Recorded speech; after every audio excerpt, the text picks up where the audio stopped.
विद्युत मोटर का सिद्धांत, संरचना और इसकी कार्यविधि को समझाइए। सबसे पहले ये जान लें कि विद्युत मोटर है क्या। तो विद्युत मोटर एक उपकरण है, एक यंत्र है जो विद्युत ऊर्जा को यांत्रिक ऊर्जा में परिवर्तित करता है। विद्युत मोटर वह यंत्र है जो विद्युत ऊर्जा को यांत्रिक ऊर्जा में परिवर्तित करता है। मतलब अगर हम मोटर में विद्युत धारा प्रवाहित करेंगे, ऑन करेंगे, तो मोटर आपका चलने लगेगा। ठीक, अब आते हैं इसके सिद्धांत पर। ये किस सिद्धांत पे कार्य करता है। देखो, चैप्टर हम लोग पढ़ रहे हैं कौन सा, विद्युत धारा का चुंबकीय प्रभाव। ठीक, तो चुंबकीय प्रभाव में हमने क्या पढ़ा कि जब किसी चालक तार में विद्युत धारा प्रवाहित करते हैं तो उसके चारों ओर चुंबकीय क्षेत्र उत्पन्न हो जाता है। ठीक, और इसके बाद हमने पढ़ा कि किसी बाह्य चुंबकीय क्षेत्र में अगर इसी तार को रख के विद्युत धारा प्रवाहित करें, ठीक, तो इसके चारों ओर फिर उसी प्रभाव के कारण चुंबकीय क्षेत्र उत्पन्न होगा। दो दो चुंबकीय क्षेत्र हो जाएंगे, तब इस चालक पर एक बल कार्य करेगा। इससे पहले हम इसी बल के बारे में पढ़ चुके हैं। ठीक, यानी कि जब किसी चालक तार को बाह्य चुंबकीय क्षेत्र में रखकर विद्युत धारा प्रवाहित करते हैं तो उस चालक पर एक फोर्स, एक बल कार्य करता है। ठीक, यही सिद्धांत है मोटर का।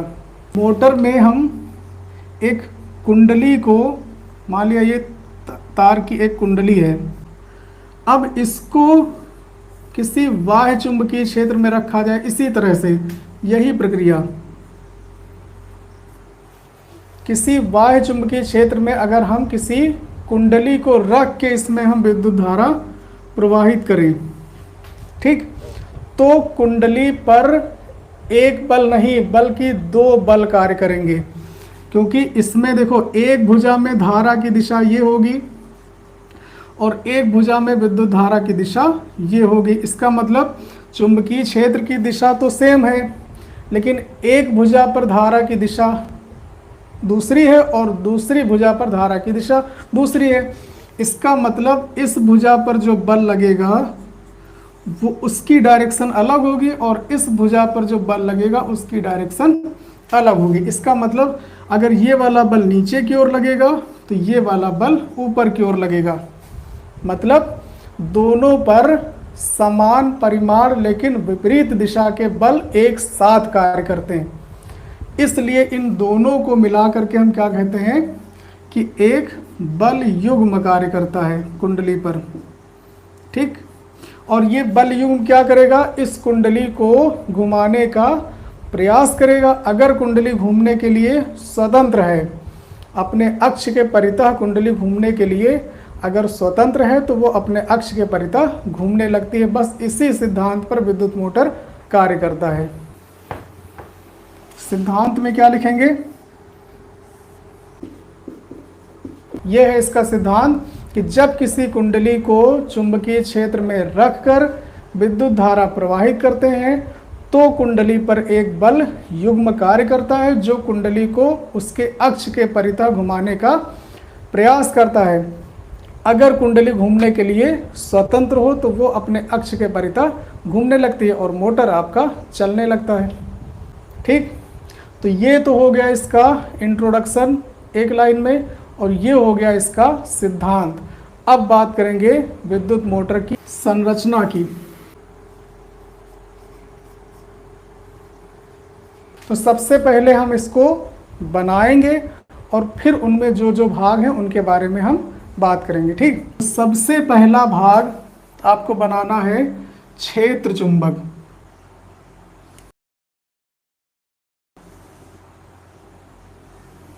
ठीक, विद्युत मोटर का सबसे पहला भाग क्षेत्र चुंबक। आपको ऐसे लाइन खींचनी है, खींच सकते हो। अब क्या करेंगे, बीच में हम इसको मिटा देंगे रबर की सहायता से, और फिर हमें बनाना है इसके दो ध्रुव खंड।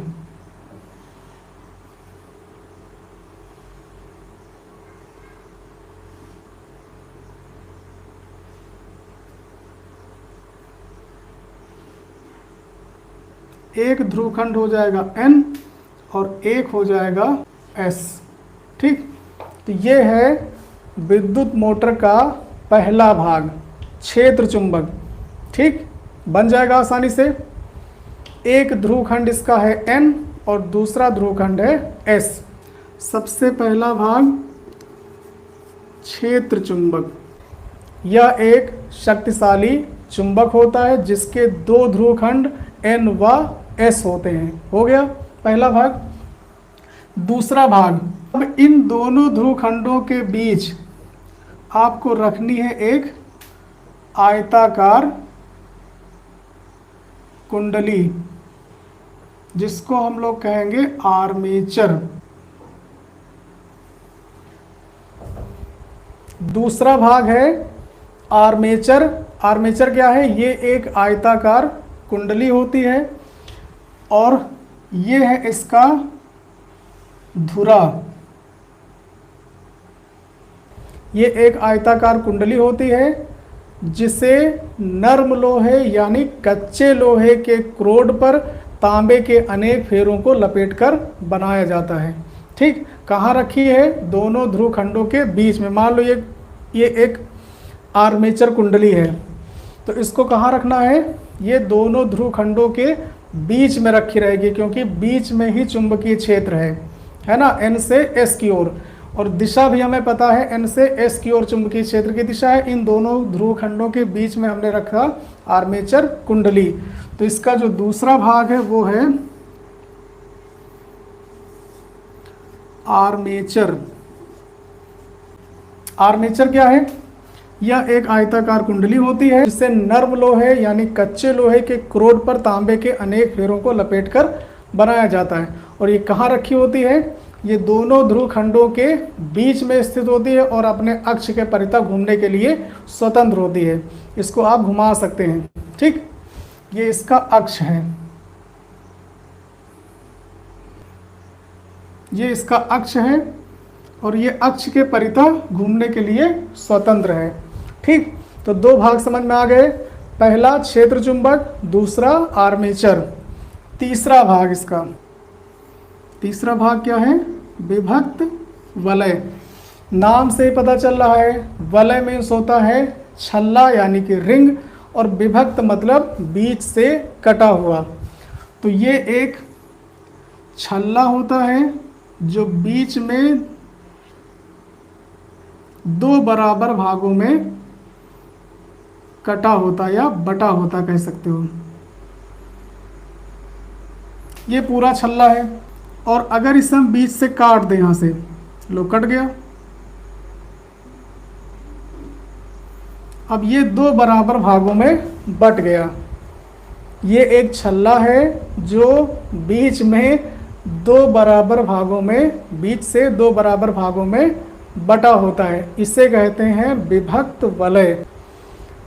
कुंडली का एक सिरा एक विभक्त वलय से जुड़ा होता है और दूसरा सिरा दूसरे विभक्त वलय से जुड़ा होता है। तीन भाग हो गए। चौथा भाग ब्रुश। ब्रुश क्या है? ये कार्बन धातु की दो पत्तियां होती हैं जो इन विभक्त वलयों पर फिसलती रहती हैं। जब ये कुंडली घूमेगी, ठीक, तो ये इसका धुरा भी घूमेगा। धुरा घूमेगा तो साथ में विभक्त वलय भी घूमेंगे। विभक्त वलय घूमेंगे तो एक बार देखो विभक्त वलय इस पत्ती को टच कर रहा है, जब ये घूम जाएगा तो ये वाला विभक्त वलय इस पत्ती को टच करेगा और ये वाला उधर वाली पत्ती को टच करेगा।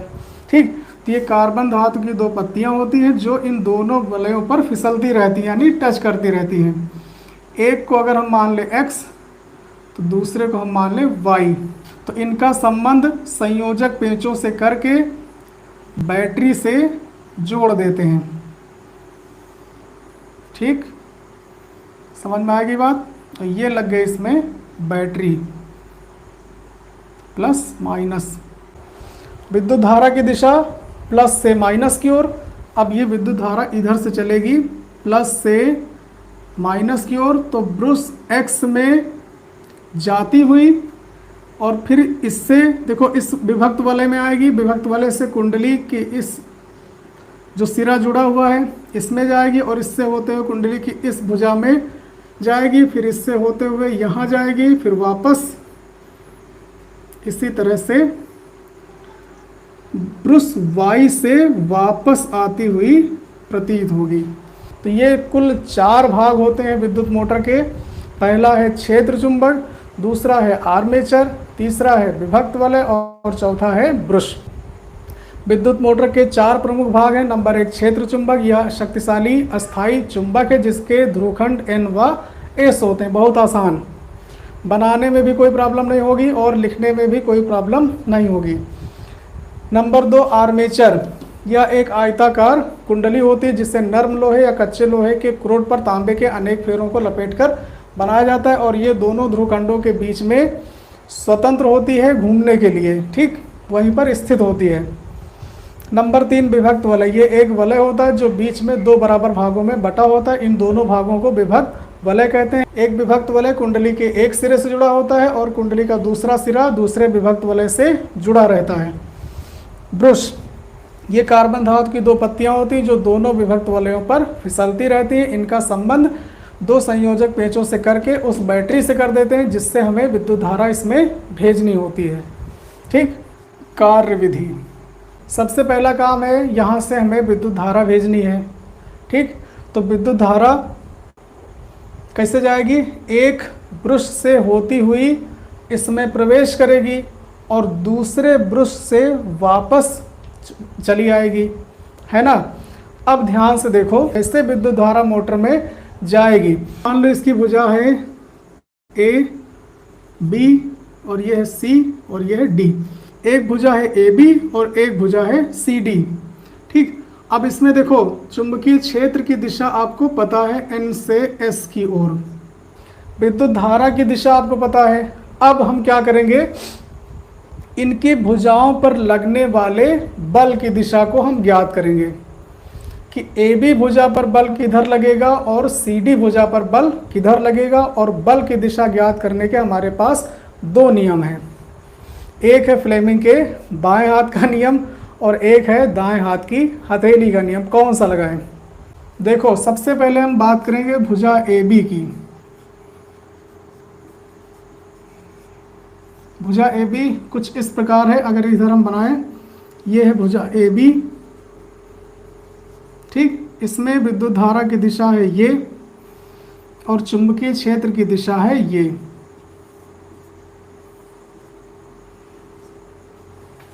फ्लेमिंग के बाएं हाथ का नियम क्या कहता है? यदि हम अपने बाएं हाथ के अंगूठे और उसके पास वाली दोनों उंगलियों को इस प्रकार फैलाएं कि तीनों एक दूसरे के लंबवत रहें, तो तर्जनी चुंबकीय क्षेत्र की दिशा को, मध्यमा विद्युत धारा की दिशा को और अंगूठा चालक पर लगने वाले बल की दिशा को प्रदर्शित करता है, ठीक। तो इसी नियम से हम AB भुजा पर लगने वाले बल की दिशा को ज्ञात कर सकते हैं, क्योंकि हमें 2 दिशाएं पता हैं, चुंबकीय क्षेत्र की दिशा पता है और विद्युत धारा की दिशा पता है। तो ये चुंबकीय क्षेत्र की दिशा, तो ये वाली उंगली चुंबकीय क्षेत्र की दिशा में आ गई और ये आई तो इधर की ओर जा रही है, तो हमें घुमाना पड़ेगा ऐसे। ये चुंबकीय क्षेत्र की दिशा, ये विद्युत धारा की दिशा, तो बल किधर लग रहा है? नीचे की ओर। अंगूठा किधर जा रहा है? नीचे की ओर, यानी इस भुजा पर बल नीचे की ओर लगेगा। AB पर बल नीचे की ओर, पता चल गया। अब जरा हम CD भुजा की बात कर लें। इधर आ जाओ, ये है CD भुजा, C नीचे है तो नीचे कर लो, कोई प्रॉब्लम नहीं। चुंबकीय क्षेत्र की दिशा तो यही है, लेकिन CD में विद्युत धारा की दिशा इधर की ओर है, यानी इसमें विद्युत धारा की दिशा ये है। अब CD भुजा पर बल कैसे पता करेंगे? इसमें भी फ्लेमिंग के बाएं हाथ का नियम लगाएंगे। हमारे पास नियम है चुंबकीय क्षेत्र की दिशा, विद्युत धारा की दिशा और बल की दिशा। चुंबकीय क्षेत्र की दिशा, विद्युत धारा की दिशा और अब बल पता करना है। तो देखो चुंबकीय क्षेत्र की तरफ चुंबकीय क्षेत्र वाली उंगली करेंगे, हो गई। देखो इस डायरेक्शन में, समझ में आ रहा है। और विद्युत, वाह ये बढ़िया बन गया। देखो विद्युत धारा की दिशा, चुंबकीय क्षेत्र की दिशा, अंगूठा किधर जा रहा है, ऊपर की ओर। जो CD भुजा है इस पर बल कहाँ लगेगा, ऊपर की ओर। पता चल गया, CD भुजा पर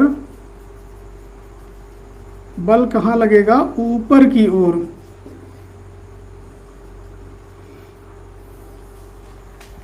यही सबसे पहले हमने बोला था कि जब कुंडली को चुंबकीय क्षेत्र में रखकर उसमें विद्युत धारा प्रवाहित करते हैं तो उस कुंडली पर एक बल युग्म कार्य करता है। यही बल युग्म है, एक बल नीचे की ओर और एक बल ऊपर की ओर, दोनों एक साथ लग रहे हैं, इसलिए इनको कहते हैं बल युग्म। मान लो ये आपकी कुंडली है A, B, C और D, ठीक। ये आयताकार कुंडली समझ में आई, ये यहाँ पे रखी है। यहाँ से विद्युत धारा गई तो विद्युत धारा की दिशा ये है, AB में विद्युत धारा की दिशा ये है, तो इस पर बल किधर लग रहा है, नीचे की ओर। इस पर बल नीचे की ओर लग रहा है, ठीक, बात समझ में आई। और CD भुजा पर बल ऊपर की ओर, क्योंकि इस विद्युत धारा की दिशा उल्टी है। तो जब दोनों बल एक साथ लगेंगे, मान लो इसमें धुरा लगा हुआ है, तो इस भुजा पर बल नीचे की ओर और इस भुजा पर बल ऊपर की ओर, दोनों एक साथ लगेंगे तो क्या होगा, कुंडली ये घूम जाएगी। जब ये कुंडली घूमेगी तो अपनी प्रारंभिक स्थिति के जब लंबवत आएगी इस पोजीशन में, तब इस पर कोई बल कार्य नहीं करेगा। लेकिन जड़त्व के कारण वो अपनी स्थिति में बने रहना चाहती है, तो वो जड़त्व के कारण थोड़ा और घूम जाती है। और जैसे घूमेगी तो CD भुजा आ जाएगी अब इधर और AB भुजा चली जाएगी उधर। AB भुजा पर बल लग रहा है नीचे की ओर, इस पर बल लग रहा है नीचे की ओर, और इस पर बल लग रहा है ऊपर की ओर, ठीक। ये वाली भुजा नीचे जा रही है और ये वाली भुजा ऊपर आ रही है, तो ये कुछ ऐसे घूम जाएगी। और जब ये अपनी प्रारंभिक स्थिति के लंबवत आएगी तो उस समय इस पर कोई बल कार्य नहीं करेगा, लेकिन ये जड़त्व के कारण थोड़ा और घूम जाएगी।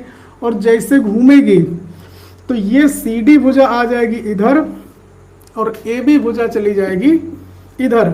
अब देखो CD भुजा का कनेक्शन किससे था, ब्रुश Y से था पहले, लेकिन जब CD भुजा इधर आ जाएगी तो अब इसका कनेक्शन हो जाएगा किससे, X से हो जाएगा, क्योंकि ये विभक्त वलय भी साथ साथ में घूम जाएंगे, ठीक। अब देखो X से धारा जाती हुई और Y से आती हुई, तो जब CD भुजा इधर आएगी तो अभी देखो CD भुजा से वापस आ रही थी, लेकिन जैसे CD भुजा इधर आएगी तो अब धारा इसमें जाती हुई प्रतीत होगी। तो इस वजह से जब ये एक चक्कर पूरा घूम जाएगी तो अब CD भुजा जब इधर आएगी तो CD भुजा पर बल नीचे की ओर और AB भुजा पर बल ऊपर की ओर। लगातार इनके जो ब्रुश और विभक्त वलय हैं, इनके बदलने से धारा की दिशा एक रहती है और वो नहीं बदलती, इसलिए लगातार कुंडली एक ही दिशा में घूमती रहती है। बात समझ में आई। तो ये है इसकी वर्किंग। अगर आप समझ जाए तो फिर इसको अच्छे से लिख सकते हैं। लास्ट में इसका उपयोग लिखना है कि विद्युत मोटर का यूज कहाँ कहाँ पे होता है। तो विद्युत मोटर का यूज पंखों में होता है, टुल्लू आपके यहाँ होगा यानी जल पंप, उसमें विद्युत मोटर लगा होता है, मिक्सी उसमें विद्युत मोटर होता है, आटा चक्की उसमें विद्युत मोटर, बड़ी बड़ी मशीनें होती हैं वहाँ विद्युत मोटर। बहुत सारे विद्युत उपकरण ऐसे हैं जिनमें विद्युत मोटर का उपयोग होता है। तो उम्मीद है कि आपको इलेक्ट्रिक मोटर समझ में आ गया होगा। अगर विद्युत मोटर समझ में आ गया है तो आई एम 100% श्योर कि आपको दोनों जनरेटर भी समझ में आ जाएंगे।